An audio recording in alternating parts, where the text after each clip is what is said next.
Good morning, everyone. So, let us start our class. So, in the previous class, we have seen what mode function is, what median function is, and what mean function is. Mode function is generally something that returns the values which appears the most, है ना.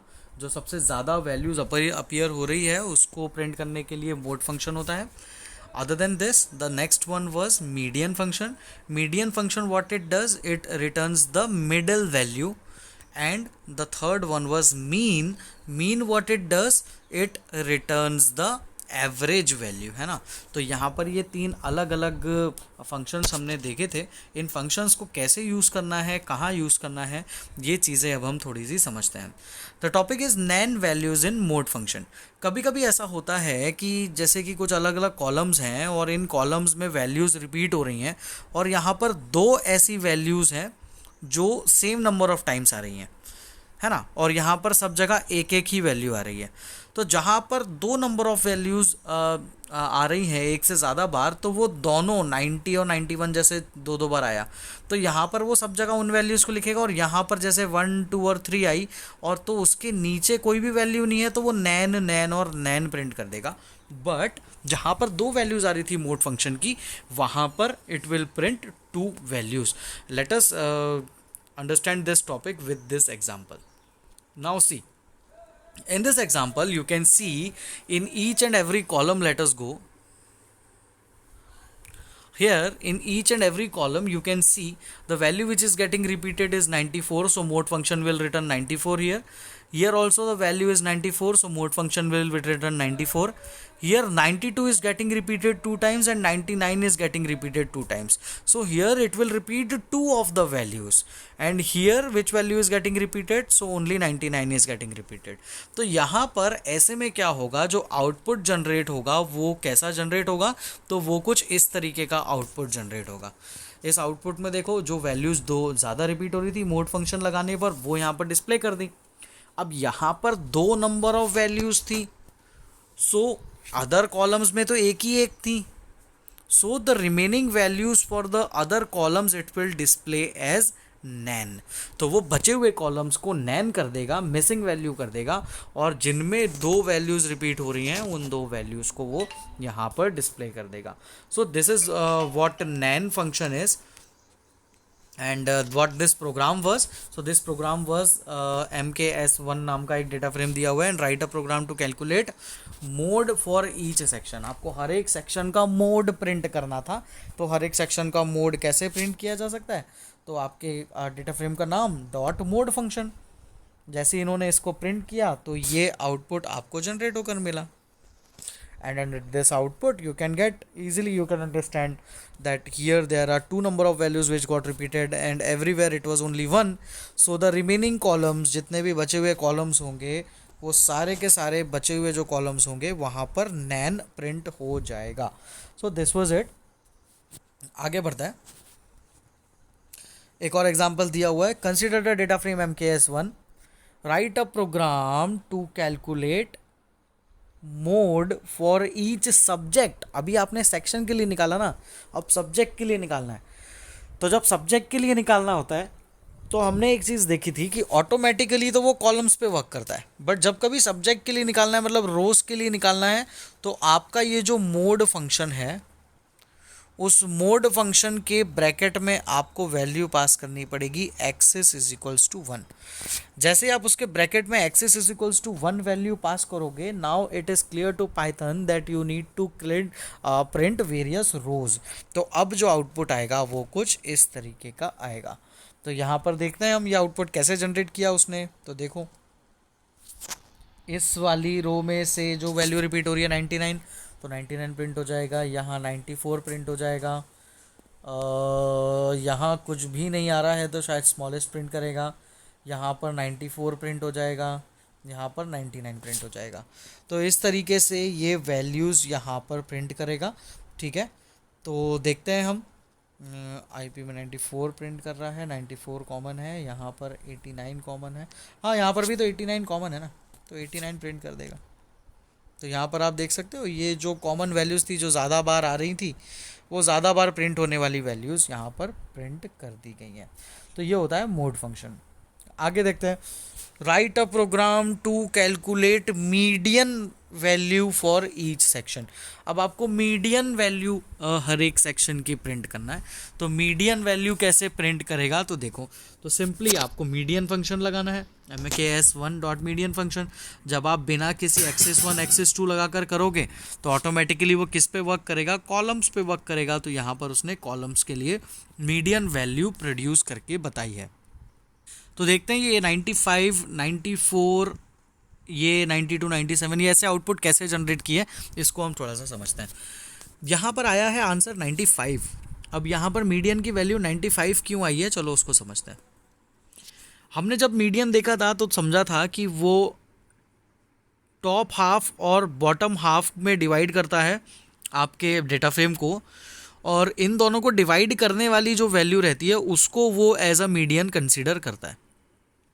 तो यहाँ पर देखते हैं top half जो होगा, मतलब कि जो बड़ी वैल्यूज़ होंगी, तो दो बड़ी वैल्यूज़ कौन कौन सी है, 97 और 99, और दो स्मॉल वैल्यूज़ कौन सी है, तो 94 और 94।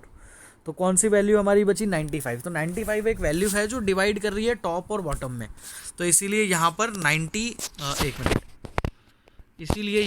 95 प्रिंट होकर आया। सिमिलरली अगले में देखते हैं दो बड़ी वैल्यूज़ कौन कौन सी हैं, तो 94 और 100। तो एक 94 को कंसिडर कर लेते हैं, 94 और 100 दो बड़ी वैल्यूज़ हैं। दो छोटी वैल्यूज़ कौन सी हैं, तो है 89 और 87। तो इन दोनों में डिवाइड करने वाला, टॉप और बॉटम में डिवाइड करने वाली वैल्यू कौन सी बची, 94। तो यहाँ पर आ जाएगा आंसर 94। सिमिलरली दो बड़ी वैल्यू यहाँ पर कौन कौन सी है, 99 और 99। यहाँ पर क्या है, 92 92। तो बची क्या हमारी दो छोटी वैल्यूज़ कौन कौन सी है, तो 91 और 92, है ना। और दो बड़ी वैल्यूज़ कौन सी है, 99 और 99। तो कौन सी वैल्यू बची हमारी, 92 बची। तो 92 हमारा मीडियन होगा। यहाँ पर 99 एक बड़ी वैल्यू है, 99 एक बड़ी वैल्यू है, ठीक। छोटी वैल्यू कौन कौन सी है, तो छोटी वैल्यू है 89 और 94। तो बची कौन सी वैल्यू, तो 97 वो वैल्यू है जो डिवाइड कर रही है। तो इस तरीके से ये आउटपुट्स जनरेट हुए हैं, देखो 97, 92, 94, 95। तो इस तरीके से ये हाफ हाफ में डिवाइड करता है और फिर आपको आंसर प्रोड्यूस कर कर देता है। ये होता है मीडियन। अब सेम मीडियन अगर आपको सब्जेक्ट के लिए कैलकुलेट करना होता, मतलब रो वाइज कैलकुलेट करना होता, तो आप axis is equals to 1 function लगा देते। अब जैसे ही axis is equals to 1 function लगाया, तो अब हम कैलकुलेट करते हैं यहाँ पर कि यहाँ पर क्या होगा। तो यहाँ पर अब देखो चार वैल्यूज़ हैं, देखो सबसे बड़ी दो वैल्यूज़ तो 99 और 99, दो छोटी वैल्यूज़ कितनी हैं, 92 और 94, ठीक है। तो अब 92 और 94 दो छोटी वैल्यूज़ हैं और 99 99 बड़ी वैल्यूज़ हैं। तो ये बात तो पक्की है कि 94 और 99 के बीच में कहीं पर आपका मीडियन आएगा। तो ये कैलकुलेट करेगा, ठीक है, क्योंकि यहाँ पर 92 जो है वो स्मॉलेस्ट है, 92 94 स्मॉलेस्ट का कॉम्बिनेशन है, 99 99 बड़े का कॉम्बिनेशन है। तो 95 96 97 98 इन चारों में या इन चारों के बीच की कोई वैल्यू आपकी मीडियन बनेगी, ये बात भी पक्की है। तो यहाँ पर देखो इसने मीडियन क्या जनरेट करके दिया है, तो यहाँ पर जो हमारा मीडियन जनरेट हुआ है वो है 96.5। रैंडमली 96.5 एक मीडियन यहाँ पर जनरेट हो गया, जो हमको प्रिंट कर दिया। कुछ कैलकुलेशन करता है पाइथन और वो कैलकुलेशन कर कर हमें ये आंसर प्रोड्यूस करके देता है। नेक्स्ट कॉलम को देखते हैं, इकोनॉमिक्स वाले को। यहाँ पर क्या हुआ है, तो देखो इकोनॉमिक्स वाले में क्या क्या वैल्यूज़ हैं, तो 92 और 94 हमारी दो छोटी वैल्यूज़ हैं, और 94 और 97 हमारी दो बड़ी वैल्यूज़ हैं। तो यहाँ पर 92 और 94 एक फर्स्ट हाफ है, और 94 और 97 हमारा सेकंड हाफ है। तो इनको ब्रेक करने वाला कोई पॉइंट है ही नहीं, तो यहाँ पर वो 94 को ही एज अ मीडियन कंसिडर कर रहा है, ठीक है। तो यहाँ पर 94 ही कंसिडर हो गया, क्योंकि दोनों के बीच में कुछ एक रेंज बनी नहीं पा रही ना। थर्ड से और एक बार समझते हैं, इंग्लिश वाले से, ठीक। ये देखो इंग्लिश वाले पे आया, दो बड़ी वैल्यूज़ 91 और 95, दो छोटी वैल्यूज़ 89 और 89। इसका मतलब क्या हुआ, 89 से बड़ी होगी, और 89 का कॉम्बिनेशन है, और 91 और 95 का कॉम्बिनेशन है, और 91 से छोटी होगी। तो 89 और 91 के बीच में कहीं पर हमारा मीडियन होगा, तो वो जनरेट करेगा और आपको वैल्यू प्रोड्यूस कर देगा। मतलब जो दो छोटी वैल्यूज़ हैं और जो दो बड़ी वैल्यूज़ हैं उन दो के बीच में जो रेंज बन रही है उसके बीच में कहीं पर मीडियन आपका होगा। तो यहाँ पर बची वैल्यू क्या 90 ही बची है, तो यहाँ पर देखो आउटपुट 90 है। अगला है आईपी वाला कॉलम। आईपी वाला कॉलम देखते हैं। आईपी वाले कॉलम में देखो दो बड़ी वैल्यूज़ तो 94 और 99, दो छोटी वैल्यूज़ 87 और 94। कोई रेंज बनी रही कंटिन्यू आ गया, तो जहाँ पर कॉमन वैल्यू आ रही है वो 94 को एज अ मीडियन कंसिडर कर लेगा। आखिरी वाले को देखते हैं। आखिरी वाला है मैथ, तो दो बड़ी वैल्यूज़ 99 और 100 और दो छोटी वैल्यूज़ 97 और 99। तो यहाँ पर भी रेंज नहीं बन रही है, तो यहाँ पर भी 99 को वो मीडियन कंसिडर कर लेगा। यहाँ पर देखो मैथ में उसने 99 को मीडियन कंसिडर किया। सो दिस इज़ द वे जहाँ पर हम इसको मीडियन में डिवाइड कर सकते हैं। अब यहाँ पर अगला प्रोग्राम बोला है write a program to calculate average. अब एवरेज निकालना है तो क्या होगा, एवरेज सारी वैल्यूज़ जुड़ेंगी डिवाइडेड बाय जितनी नंबर ऑफ वैल्यूज़ हैं, 5 है तो 5, और अगर रो वाइज देखो तो 4 है तो 4 डिवाइड हो जाएगा 4 से, सब जुड़ेगा और 4 से डिवाइड हो जाएगा। तो इस तरीके से आप लोगों को ये रो वाइज आउटपुट ऐसा देखने को मिलेगा और कॉलम वाइज आउटपुट ऊपर आपको देखने को मिला ये इस तरीके से। तो ये मीन, मीडियन और मोड के कुछ फंक्शंस थे जो हमको यहाँ पर बताए गए। नेक्स्ट जो है हमारा फंक्शन है नेक्स्ट वो है काउंट और सम फंक्शन।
तो ये जो काउंट फंक्शन और सम फंक्शन है ये क्या करते हैं, count as we can understand from the name itself, count करेगा।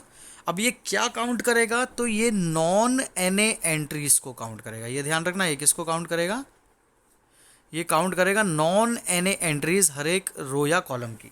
अब नॉन एन ए मतलब क्या हुआ, जहाँ पर नैन लिखा होगा उनको ये काउंट नहीं करेगा।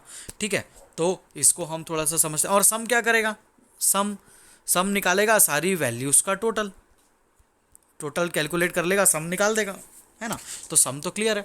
आगे बढ़ते हैं, इनको एग्जांपल के थ्रू थोड़ा सा समझते हैं। वही सारी प्रॉपर्टीज़ यहाँ भी हैं। Axis is equals to 0, axis is equals to 1 जो हम लगा रहे थे। स्किप एन ए मतलब कि नैन वैल्यूज़ हटाना है। न्यूमेरिक ओनली मतलब सिर्फ न्यूमेरिक वैल्यूज़ देना है। और एक मेन काउंट का भी फंक्शन है, ये आगे आएगा तो हम इसको भी समझेंगे। देखो काउंट फंक्शन यहाँ पर इन्होंने लगाया, प्रोडेफ जो हमारा वो आंध्र प्रदेश गुजरात वाला था ना प्रो एग्जाम्पल, उसमें इन्होंने काउंट फंक्शन लगाया। जब काउंट फंक्शन लगाया तो कॉलम वाइज आउटपुट आया। ठीक है, क्योंकि यहाँ पर इन्होंने कोई एक्सेस नहीं लगाया इस तरीके से। तो जब कॉलम वाइज आउटपुट आया तो फ्रूट में 6 वैल्यूज़ हैं, पल्सेस में 6 वैल्यूज़ है, राइस में 6 वैल्यूज़ है, पर वीट में 4 वैल्यूज़ हैं। वीट में 4 वैल्यूज़ इसलिए क्योंकि यहाँ पर 2 नैन वैल्यूज़ आ गई होंगी। जब 2 नैन वैल्यूज़ आ गई होंगी तो नैन वैल्यूज़ को इसने काउंट नहीं किया, इसलिए यहाँ पर 4 वैल्यूज़ आई। सिमिलरली यही का यही फंक्शन अगर आप लगाते और अगर ये फंक्शन हम एक्सेस इज इक्वल्स टू 1 करके लगाते, मतलब इस तरीके से आउटपुट जनरेट करते, तो देखो आंध्र प्रदेश में 3 मतलब एक नैन वैल्यू यहाँ है, गुजरात में 4, केरला में 3, एक नैन वैल्यू यहाँ है, और ये 4 4 4। तो जो नैन वैल्यूज़ होंगी ये उनको काउंट नहीं करता है। सिमिलरली सम फंक्शन तो काफ़ी ईजी होगा, सम फंक्शन लगाओगे तो फ्रूट्स की वैल्यू का सम कर देगा, पल्सेस का, राइस का, वीट का। और एक्सेस इज इक्वल्स टू 1 लगाओगे तो आंध्र प्रदेश, गुजरात, केरला, पंजाब, त्रिपुरा, उत्तर प्रदेश, इनकी वैल्यूज़ का सम करके डिस्प्ले कर देगा। इन्होंने कुछ प्रोग्राम्स बनाकर बताए हैं। Consider the data frame DF marks, जो डीएफ मार्क्स था ना अकाउंट इकोनॉमिक्स वाला अभी जो देखा हमने, calculate how many exams were conducted for each section, हर एक सेक्शन के लिए कितनी एग्ज़ाम कंडक्ट हुई ये आपको कैलकुलेट करना है। तो हर एक सेक्शन के लिए कंडक्ट करना है ना, तो ऊपर आते हैं हम हमारे वही डेटा फ्रेम की तरफ, ये रहा हमारा डेटा फ्रेम। तो अब इस डेटा फ्रेम में देखते हैं हम कितनी एग्ज़ाम्स कंडक्ट हुई हैं। ए सेक्शन के लिए कितनी हुई हैं कंडक्ट, 5 हुई हैं, काउंट निकल रहा है ना, 1 2 3 4 5। बी सेक्शन के लिए कितनी हुई है, तो इसके लिए भी 5 हुई है, सी के लिए भी 5 हुई है। ये MKS 1 है, उन्होंने कुछ दूसरा डेटा टाइप बोला है, उन्होंने दूसरा रेफरेंस बोला है। हाँ, उन्होंने DF MKS बोला है। DF MKS वाला जो डेटा फ्रेम है वो हमको देखना पड़ेगा। ये DF MKS दूसरा है, ये दूसरा है, ये MKS 1 है। DF MKS, ये रहा हमारा DF MKS, देखो ये नाम लिखा हुआ है, ये DF MKS। सो ये एक डेटा टाइप है हमारा जिसके ऊपर हमको वर्क करना है। सेक्शन ए के लिए कितनी एग्जाम्स हुई, 5। सेक्शन बी के लिए एक नैन है, मतलब कितनी हुई, 4। सेक्शन सी के लिए हुई 5, और सेक्शन डी के लिए एक नैन है, मतलब कितनी हुई, 4। तो यहाँ पर काउंट निकल आया कि कितनी नंबर ऑफ एग्जाम्स कंडक्ट हुई हैं। बी और डी सेक्शन के लिए बस 4 हुई हैं, बाकी सबके लिए 5 एग्ज़ाम्स कंडक्ट हुई हैं।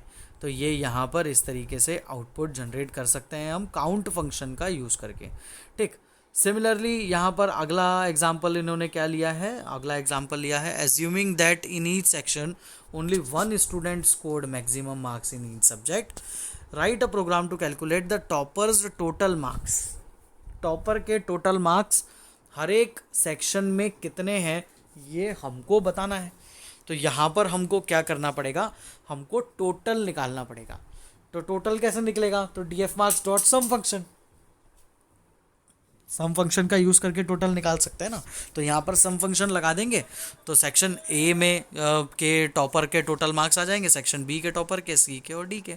तो इस तरीके से टॉपर्स के मार्क्स भी निकाले जा सकते हैं।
नेक्स्ट टॉपिक है quantile function, STD function and variable function. तो यहाँ पर सबसे पहले हम क्वांटाइल फंक्शन देखते हैं, ये क्या होता है। तो सबसे पहले तो क्वांटाइल फंक्शन देखने से पहले पता करना पड़ेगा क्वांटाइल क्या होता है। तो जैसा कि हमने मीडियन देखा था, तो मीडियन क्या करता है, मीडियन हमारे किसी भी एक आउटपुट को 2 हाफ्स में डिवाइड कर देता है ना। एक होता है फर्स्ट हाफ लोअर वैल्यूज़ का, और एक होता है सेकंड हाफ हायर वैल्यूज़ का। ठीक है, इनके बीच में जो वैल्यू होती है उसको मीडियन बोलते हैं। तो यहाँ पर इसने क्या किया, मीडियन ने इस जो टोटल वैल्यू थी उस टोटल वैल्यू को 2 हाफ्स में डिवाइड किया, है ना। जब 2 हाफ्स में डिवाइड किया तो 50-50% पे डिवाइड किया होगा, तभी तो 2 हाफ्स में डिवाइड हुआ। तो ये जो 2 हाफ्स में डिवाइड हुआ है, इन दोनों हाफ्स को बोला जाता है क्वांटाइल। ठीक है, इनको बोलते हैं क्वांटाइल। मतलब कि जो मीडियन है, मीडियन जितने पार्ट्स में डिवाइड करता है, तो वो जो डिवाइड मतलब जो पार्ट है, है ना, जो डिवाइडेड पार्ट है उस डिवाइडेड पार्ट को क्वांटाइल कहा जाता है। ठीक है, तो यहाँ पर जैसे कि 50-50 में डिवाइड किया था, तो so the divided parts are quantiles which mean median divides the distribution into quantiles 50% each. तो यहाँ पर जो डिविडेंट है, मतलब कि जो मीडियन है, उसने दो पार्ट्स में डिवाइड किया।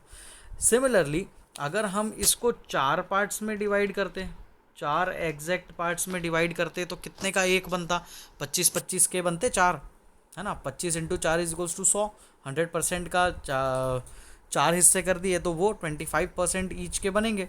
तो यहाँ पर क्वांटाइल्स क्या बने, चार क्वांटाइल्स बने 25% ईच के, क्वांटाइल 1, क्वांटाइल 2, क्वांटाइल 3, क्वांटाइल 4। तो ऐसे चार क्वांटाइल्स यहाँ पर हमको बनकर मिले। तो ये हमको ध्यान रखना होगा कि क्वांटाइल्स होते क्या हैं। कुछ अलग अलग नेम्स हैं, क्वांटाइल्स के अलग अलग नेम्स हैं, तो आप ये नेम्स देख सकते हो। मीडियन तो दो हाफ्स में डिवाइड करते हैं तो मीडियन, तीन हाफ्स में डिवाइड करते हैं तो टर्सिल्स, तीन हाफ में और चार हाफ में डिवाइड करते हैं तो क्वार्टाइल्स। ऐसे अलग अलग नाम दिए हुए हैं कि कितने कितने हाफ्स में डिवाइड करोगे तो उनको क्या बोलेंगे। ठीक है, तो ये नाम आपको एक बार पढ़ लेना है, एक बार ध्यान रखना है। और ये जो वैल्यू आई है, ये वाली वैल्यू, ये तो याद रखने की ज़रूरत नहीं है। ये वैल्यूज़ आप सिंपली समझ लो, दो क्वांटाइल्स हैं तो 100/2 50, 100/3 33.3, 100/4 25, 100/5 20। तो 100 को 5 से डिवाइड किया तो 20 आ गया। सिमिलरली इस तरीके से इन्होंने इसका डिवीजन यहाँ पर कैलकुलेट कर कर रखा है। अब क्वांटाइल फंक्शन यहाँ पर हमको बताया हुआ है। क्वांटाइल फंक्शन क्या होता है, तो क्वार्टाइल्स में डिवाइड होगा, जो चार पार्ट्स में डिवाइड होगा, जो क्वार्टाइल्स में डिवाइड होगा 25% ईच का जो बनेगा। तो यहाँ पर इन्होंने Q1 Q2 Q3 Q4 mark करके बताया है, और बताया है कि यहाँ पर जब हम आउटपुट प्रिंट करेंगे तो वो कैसे करेंगे।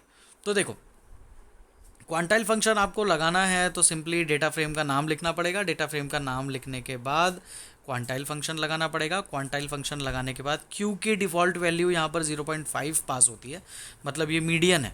0.5 मतलब आधा, आधा मतलब 50-50, मतलब दो क्वांटाइल्स।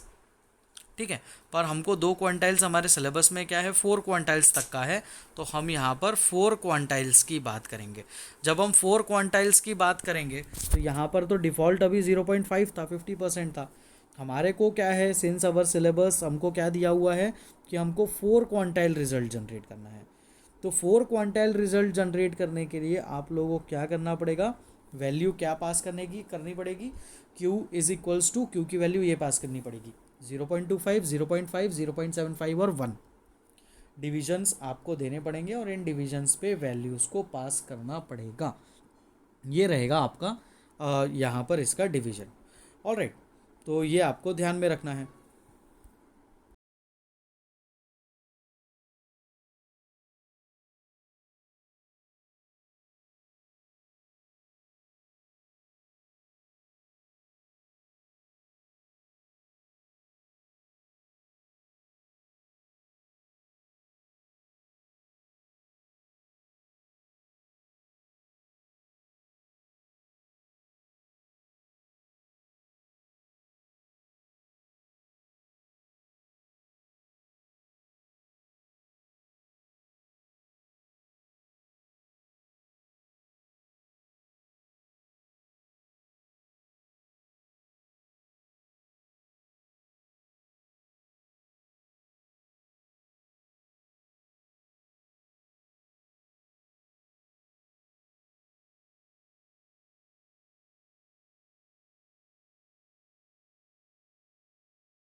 ठीक है। यहाँ पर देखो, यहाँ पर इन्होंने बताया हुआ है, क्वांटाइल फंक्शन लगाया है, एक प्रोग्राम दिया हुआ है। ये एक प्रोग्राम है, यहाँ पर 10 बच्चों के मार्क्स एंटर किए हुए हैं और इनके मार्क्स एंटर करने के बाद इन्होंने इसको यहाँ पर समझाया है। वो हमने देख लिया कि इसने किस तरीके से आउटपुट चाहिए। इन्होंने क्या बोला कि यहाँ पर टीचर को पता चल जाए कि कितने कितने परसेंटाइल बच्चे कितने नंबर लाया है, वो पता चल जाए। तो हमने यहाँ पर क्या किया, कोड को जिस तरीके से लगा दिया, एम के एस डॉट क्वांटाइल फंक्शन और 0.25 0.5 0.75 1.0 सब्जेक्ट्स के ऊपर लगाना था तो एक्सेस इज इक्वल्स टू 1 लगा दिया। तो ये हमारा आउटपुट जनरेट होकर आया ऐसा। इन्होंने बोला है कि आईपी को अलग से बताना है, तो ये रहा हमारा आईपी का कॉलम, इसको अलग से बताना है। तो यहाँ पे देख सकते हो आप कि 25% बच्चे 63.25 नंबर से कम लाए, 50% बच्चे 72 नंबर से कम लाए, 85.50 नंबर से कम 75% बच्चे लाए और 100% बच्चे 94% से कम लाए। मतलब सारे बच्चे 94% से कम नंबर लाए, मतलब मैक्सिमम मार्क्स कितना होगा, 94% होगा। नेक्स्ट जो है स्टैंडर्ड डेविएशन, इसको समझ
तो सबसे पहले तो ये समझना होगा एसटीडी फंक्शन में कि स्टैंडर्ड डेविएशन होता क्या है। तो स्टैंडर्ड डेविएशन अगर सिंपल भाषा में समझें तो ये क्या होता है, जो मीन वैल्यू होती है हमारा, उस मीन वैल्यू से हमारी स्टैटिस्टिक्स, हमारा ये जो डेटा फ्रेम है, हमारा जो ये टेबल है, उसमें मीन वैल्यूज से कितनी डेविएट हुई हैं वैल्यूज़, कितनी आगे तक गई हैं और कितनी पीछे तक गई हैं।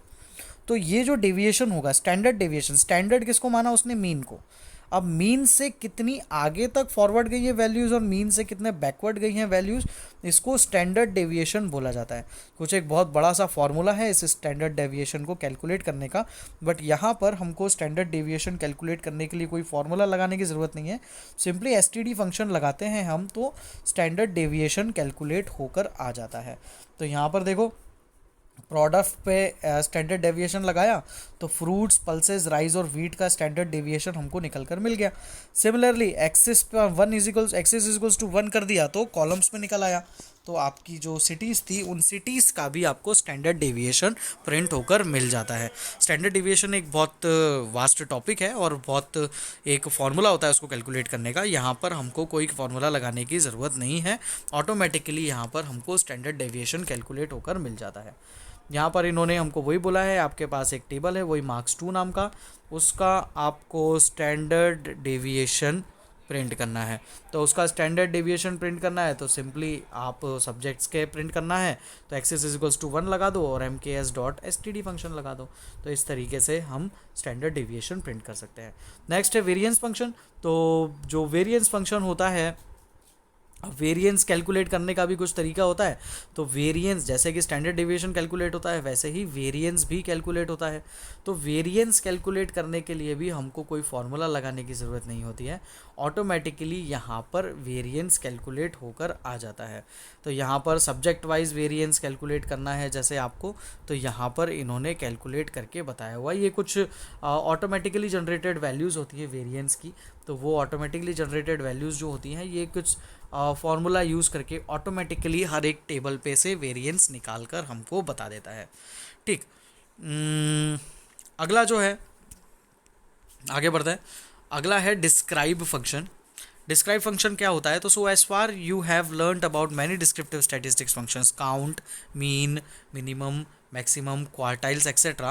These descriptive statistical details can be calculated through a single function, namely describe function. तो ये सारी जो चीज़ें थी, अब देखो ये कुछ खास है, जो सारी चीज़ें थी जैसे कि काउंट हो गया, मीन हो गया, मिनिमम हो गया, मैक्सिमम हो गया, क्वार्टाइल्स हो गया, तो ये सारी की सारी चीज़ें जो हैं, इन सारी की सारी चीज़ों को यहाँ पर हमने अलग अलग करके कैलकुलेट किया। इन सबको एक साथ कैलकुलेट करने का भी एक सिंगल फंक्शन बना कर दिया हुआ है, जिस सिंगल फंक्शन को बोलते हैं डिस्क्राइब फंक्शन। ये अकेला फंक्शन क्या क्या काम कर सकता है, तो ये अकेला फंक्शन काउंट भी निकाल सकता है, मीन भी निकाल सकता है, स्टैंडर्ड डिविएशन भी निकाल सकता है, मिनिमम वैल्यू भी निकाल सकता है, आपके क्वार्टाइल्स भी निकाल सकता है और मैक्सिमम वैल्यूज़ भी निकाल सकता है। ठीक है, तो ये सारी की सारी वैल्यूज़ को एक ही फंक्शन निकाल के दे तो उसको बोलते हैं डिस्क्राइब फंक्शन। कैसे निकालेगा, तो सिंपली आपको आपके डेटा फ्रेम पे डॉट डिस्क्राइब फंक्शन लगाना है। जैसे ही आप डॉट डिस्क्राइब फंक्शन लगाओगे आप देखोगे कि काउंट कितना है फ्रूट्स कॉलम में 6 का, मीन उसका कितना आया, इतना आया, स्टैंडर्ड डिविएशन इतना आया, मिनिमम वैल्यू इतनी है 25% इतना होगा, उसका 50% इतना होगा, 75% है इसका इतना होगा, मैक्सिमम वैल्यू इतनी है। तो सारी की सारी चीज़ें ये एक ही फंक्शन कैलकुलेट करके बता रहा है आपके इस प्रोडक्ट नाम के डेटा फ्रेम में। और वो भी ऐसा नहीं कि सिर्फ एक ही कॉलम के लिए, सारे के सारे कॉलम्स के कैलकुलेट करके बता रहा है। तो ये एक अच्छा फंक्शन है जो कि इन सारे फंक्शंस को एक साथ परफॉर्म करना बता रहा है। ऑलराइट, तो ये यहाँ पर इन्होंने हमको कैलकुलेट करके बताया। ऑलराइट स्टूडेंट्स, आज थिंक कि आज का ये जो टॉपिक था ये काफ़ी अलग अलग न्यू टॉपिक्स थे, तो आज की क्लास के लिए इतना काफ़ी है। अगली क्लास में हम जो आगे के टॉपिक्स हैं कि हम कैसे स्ट्रिंग के लिए इस डिस्क्राइब फंक्शन को यूज़ कर सकते हैं, तो अगली क्लास में देखेंगे। ये वीडियो को एक बार अच्छे से गो थ्रू करना, अच्छे से समझना, कुछ डाउट्स हो तो ज़रूर पूछना क्योंकि इसमें टॉपिक्स थोड़े से डिफिकल्ट थे। Alright, so students, thank you so much, see you in the next class.